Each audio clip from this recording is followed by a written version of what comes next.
여러분 지금 국내 증시에 어떤 바람이 불고 있는지 아시나요?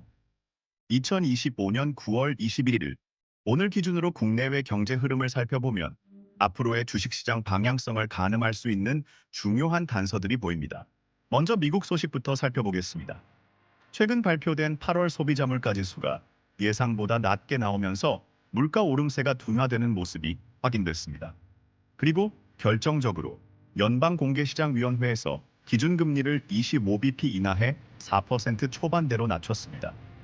이건 단순한 수치 변화가 아니라 미국 경제가 이제 긴축에서 완화로 확실히 돌아서고 있다는 신호로 읽힐 수 있습니다.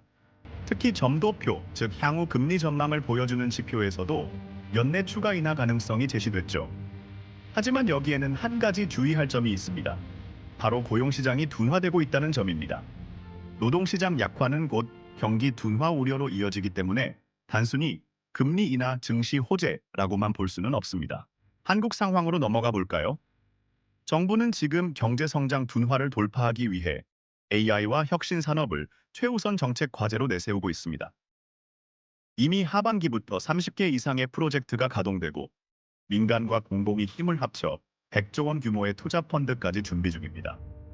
인공지능, 자동화, 로봇, 반도체, 드론 같은 분야가 집중 지원을 받게 되는데요. 이는 곧 관련 기업들에 대한 투자 수급이 몰릴 수 있다는 뜻입니다. 또한 한국은 중국과의 관계 정상화에도 속도를 내고 있습니다.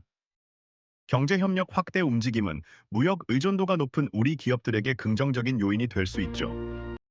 하지만 반대로 한국의 경제 성장률 전망치는 하향 조정되고 있고 수출 증가세 역시 둔화 조짐이 보이고 있습니다. 다시 말해 혁신 산업은 호재이지만 전통적인 수출 기반 산업은 압박을 받을 수 있다는 겁니다.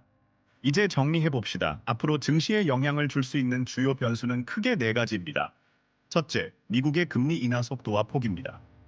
시장은 이미 기대를 상당히 선반영했기 때문에 실제 인하 발표가 반등이 아니라 오히려 조정으로 이어질 수도 있습니다.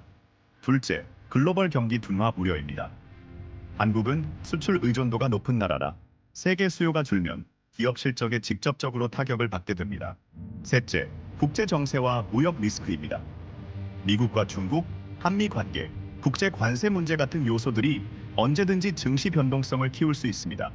마지막은 환율과 원자재 가격입니다.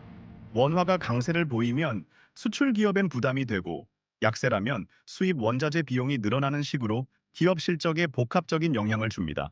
그렇다면 이런 환경에서 자금이 몰릴 수 있는 테마는 어디일까요? 첫 번째는 단연 AI와 혁신 테크입니다. 정부 정책 지원이 명확하고 글로벌에서도 성장성이 부각되는 분야라 단기, 중기 모두 유망합니다. 두 번째는 반도체입니다. 한국이 글로벌 공급망에서 핵심적인 위치를 차지하고 있는 만큼 메모리와 첨단 제조 분야에 외국인 자금이 들어올 가능성이 큽니다. 세 번째는 수출주, 특히 경기 민감주입니다. 미국 금리 인하와 달러 약세 흐름이 이어진다면 수출 기업들이 수혜를 볼 수 있죠. 네 번째는 친환경과 에너지 전환 테마입니다.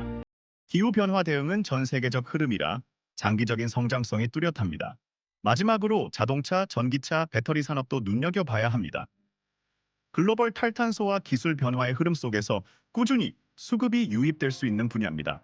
정리하자면 지금 증시는 미국의 금리 정책과 글로벌 경기 둔화 우려, 그리고 한국 정부의 혁신 산업 드라이브라는 세 가지 큰 줄기 속에서 움직이고 있습니다.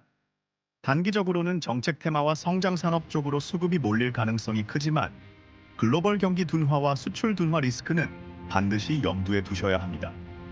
앞으로 투자 전략을 세우실 때는 단순히 호재 뉴스만 쫓기보다 정책 지원과 글로벌 수요 변화라는 두 가지 축을 함께 고려하셔야 안정적인 결과를 얻을 수 있을 겁니다.